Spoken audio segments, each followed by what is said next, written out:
Peace to you. My name is Reverend Dr. Masia Evans, and I welcome you to First United Methodist Church, here in the heart of bustling Midtown Sacramento. We are an inclusive community that values justice and always seeks to practice love first. I pray that this message will be meaningful to you. Good morning.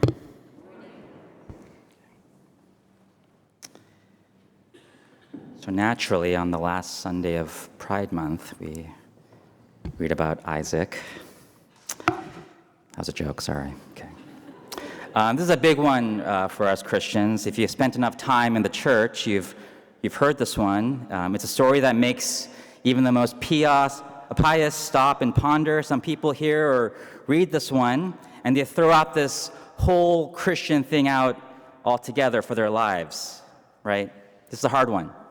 For some reason, I've been a Sunday school pastor, teacher, middle school, high school, college person for a bit in my life, and for some reason in the curriculums that you can buy, and a lot of them, this story is in the curriculum, and I'm thinking, what are we doing with children's curriculum? And we try to spiritualize it to make it seem kiddish, and I can't tell you how many young people I've met that struggle with this passage. Which is a good sign, I guess, that the young people are uncomfortable and they're asking questions like, how could a loving God ask Abraham to sacrifice his son, which God gave him? And by the way, after allowing Abraham to kick out his firstborn son that Pastor Masi talked about into the wilderness, was this like some cosmic joke on the first family of the Jewish origin narrative? Maybe a play on Sarah laughing at God when God promised her a son against all biological odds, and Isaac's name meaning he laughs? Was this God, his weird way of saying, just kidding? When I was a kid in church, I heard it taught this way. It was a test of faith. The justification for this was taught because God would provide a substitute. We knew the ending of the story, and therefore it's a holy test. And this becoming the foundation of Jesus being the substitute on the cross, being punished for all of our sins because human beings, like my sweet son Rui, are born evil and sinful. I tend to disagree with that kind of theology. So as a young person trying to figure out this Christian thing, it really didn't satisfy me when I heard that. It's a test of faith. Why would God make Abraham tie up his son to test his faith? Is he like a cult leader that demands overbearing obedience? Because there has to be more to the story for the past, the present, and the future of this human project that he's gifted us with. And it wasn't until seminary and I started reading things that it made a little more sense to me. I started taking classes on Hebrew scriptures, on what Christians often call the Old Testament. I learned that to truly understand the Hebrew scriptures, you have to know ancient Near East culture. You have to be familiar with the narrative which defined how people understood the social, economic, political place they found themselves in between 3000 BCE and 330 BCE. More specifically, for the purposes of reflecting today of this story of a father being led to sacrifice his son, we have to understand that in ancient Near East, people, when they read this or heard this story, they would not have blinked an eye about it. As a person in Sacramento in 2026, if I read Genesis 22 for the first time without ever considering ancient Near East culture, I'd burn this book to the ground. I really would. This God is asking me to test me, to tie up Rui and slay him? What kind of sicko is this that we're trying to convince you to follow? But if you look at ancient Near East culture, it makes sense. It's kind of like if you watch Star Wars, right? If you watch Star Wars and you thought that the rebellion or the Ewoks were America, right? You would be watching it the wrong way. George Lucas has explicitly shared that the inspiration for the Ewoks and the rebellion were the Viet Cong. And so he made it simple. He called the empire the empire.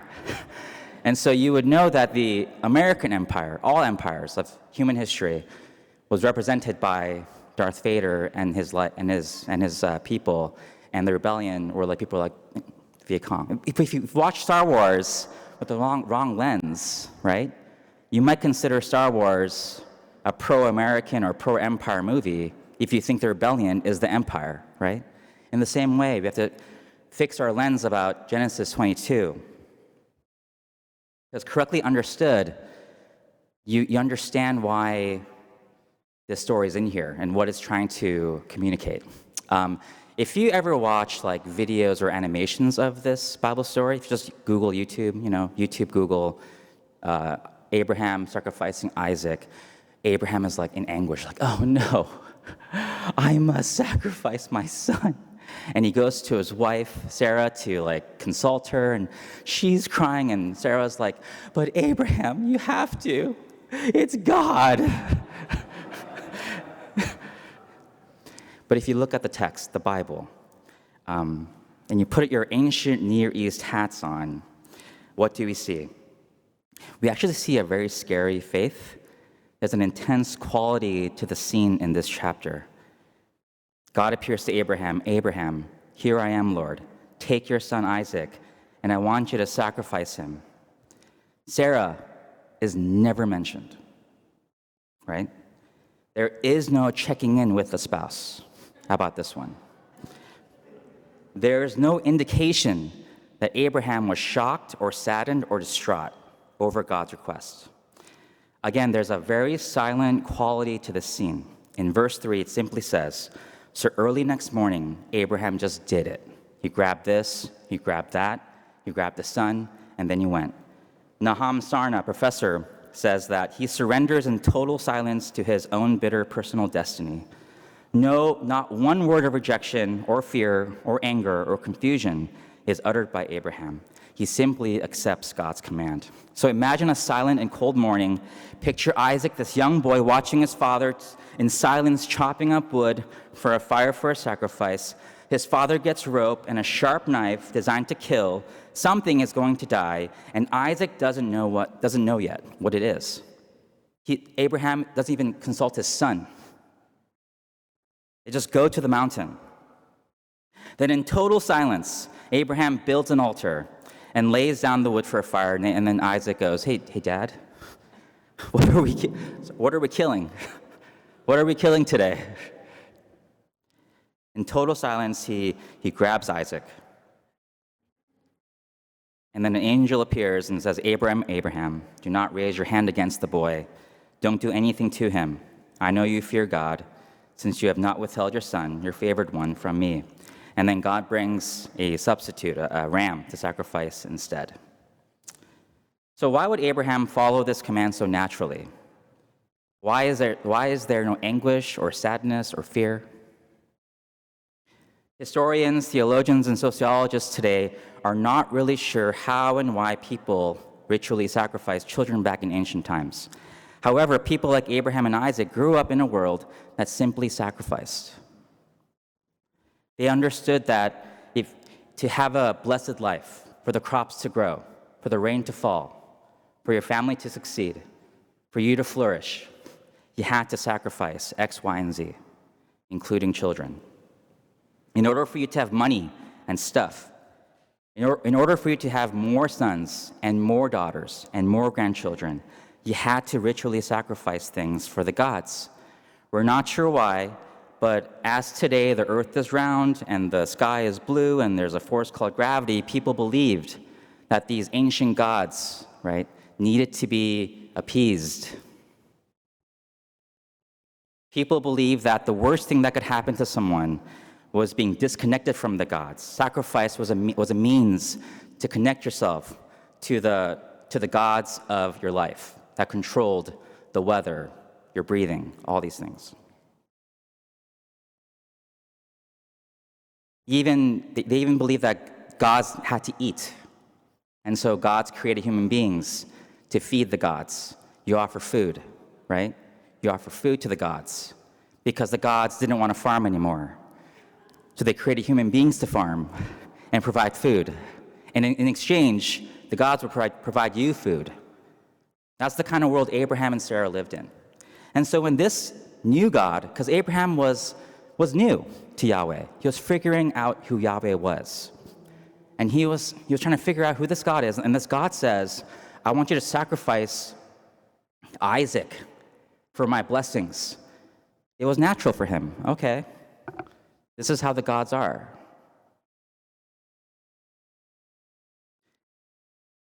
And that's where the magic is, if you understand that. And God says, stop sacrificing. Stop sacrificing. I am not a God that you have to sacrifice to. I'm going to provide. What God is trying to do with Abraham is crack and break the old ideas of life of worship of God. He is trying to create completely a new way of human organization, of human nation with Abraham and Sarah. God is giving Abraham and Sarah an alternative reality, an alternative way of human society compared to empires like ancient Egypt, as the late Walter Brueggemann often preached about in his books. Our text says that Abraham was a pagan living in a pagan city. No one knew who Yahweh was until Abraham. Abraham thought this and this way about gods. He thought this and that about life. He was culturally wired to sacrifice.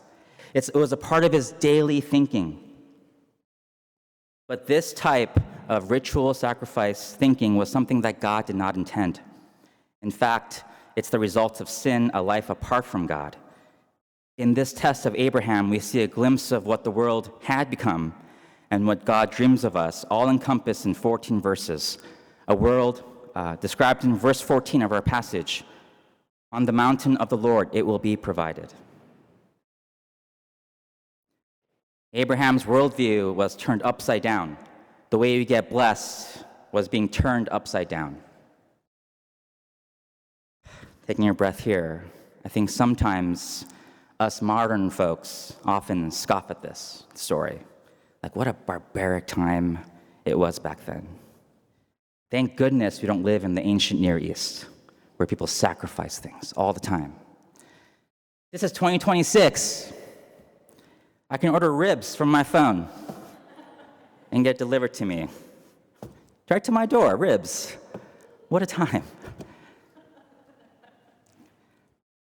But the truth is that we do sacrifice people all the time for whatever perceived blessing. On June 14th, in Mississippi, a 1-year-old named Cohen Wiley was shot and killed by police because they suspected his mother stole something from Walmart. This has been confirmed by the family, but they deny this. What are the police protecting? What is worth sacrificing so that Walmart can profit off diapers? For Walmart and the police, sacrifices must be made. On May 25th, 2020, George Floyd was murdered by the police over $15, a pack of cigarettes. It's doubtful whether he knew or not it was a fake bill. For the police, sacrifices had to be made to protect the racist law and order of the land via knee to neck until the oxygen in his lungs emptied out. Let this be a lesson to you would-be shoplifters. Sacrifices had to be made. For the sake of protecting our borders, to maintain our way of life, what is the U.S. willing to sacrifice for a country they stole from the first people in the first place? Anyone, really, even willing children of undocumented people, except South Africans. We are even willing to sacrifice people like Renee Good and Alex Preti and Ruben Ray Martinez, all U.S. citizens. Sacrifices had to be made. To protect white supremacy, to protect white dominance in America, Addie Mae Collins, Denise McNair, Carol Robertson, and Cynthia Wesley were deemed worthy sacrifices by the KKK. Sacrifices had to be made. Manifest Destiny deemed it necessary that God's will allows the killing of all indigenous people in the path of expansion to the West. Sacrifices had to be made. In order to establish a military base in Korea, 2.5 to 3 million Koreans were killed. Little side story. I, as a Korean American, I often get told that I should be thankful to America for saving my people and my parents and my genetic homeland. I was in North Carolina once, and I helped this man put his groceries in his house. And he afterwards, I don't know why, but he told me, "Hey, my grandpa died for you." Yes, 36,000 American soldiers died in Korea, but 2.5 to 3 million Koreans died. 99.9% of the people who died in the Korean War were Koreans. I'm grateful to my Korean people. They died for me, and they fought for me. But America deemed that worthy and okay, and let's forget about that. The hidden war, let's forget about that war. We're happy with our base in between China and Japan. Sacrifices had to be made. To protect America from Japanese people during World War II, due to racism and how Asian Americans are often considered perpetual foreigners, people like my son and wife were thrown into concentration camps, watched by armed guards. My wife and son are fourth and fifth generation Americans. This means that my son's great-grandparents were already second-generation Americans. And to put this in perspective, our current president, who is apparently the most American president in the history of the cosmos, was born to immigrants. If we're going to compete, who's more American? Who's the foreigner here? My Japanese son or the AI industry? What is worthy to sacrifice for their tech dreams? Almost anything. For the most part, we love our plastic products. Delicious foods are brought to us in plastic products. And what are we willing to sacrifice here for convenience? Some of us have too many homes. If you've bought into the narrative that your house is an investment, a commodity, not a gift from God, not a communal gift from God for our health as a community, what are we willing to sacrifice to idol worship, to maintain our idol worship of capitalism? Hey, I worked hard. Why can't I own more homes than I need? As God said to the Jews entering the promised land in Leviticus 25:23, he said, "The land shall not be sold in perpetuity, for the land is mine. With me you are but aliens and tenants." All the things I've listed here are like 0.1% of the historical instances of the sacrifices we as a human race make for power, for greed, land, wealth, false ideas of safety and comfort, maintain normalcy, to keep things heteronormative, typical, able-bodied, convenient, etc. To our world, as it did to Abraham's world, God says, "No, I will give you a ram to sacrifice instead." The ram, the Jesus way, he shows us an alternative reality of how things could be, a human race that deems nothing unworthy to be sacrificed for a certain result. Jesus' death being the last word on our addiction to sacrificing each other for all the things I listed earlier. The death of sacrifice to get us back to Eden. Eden being that place where all creation breathes together and is allowed to live in safety and peace, where there's always room for the other. We are not stretched, we are not over capacity, because we've designed a socio-economic political society for everybody as God intended for us. And I end with Matthew 18. What do you think? If a shepherd has 100 sheep and one of them has gone astray, does he not leave the 99 on the mountains and go in search of the one that went astray? And if he finds it, truly I tell you, He rejoices over it more than over the 99 that went astray, that never went astray. So it is not the will of your holy parent in heaven that one of these little ones should be lost. Amen.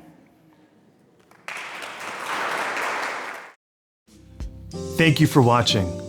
To get further connected, you can always join us in person at one of our weekly worship services, which meets every Sunday at 10 a.m. here at 2100 J Street, Midtown, Sacramento.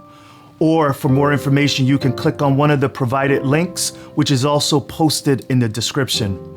Thank you for being a part of this community. And always remember, put love first. Peace.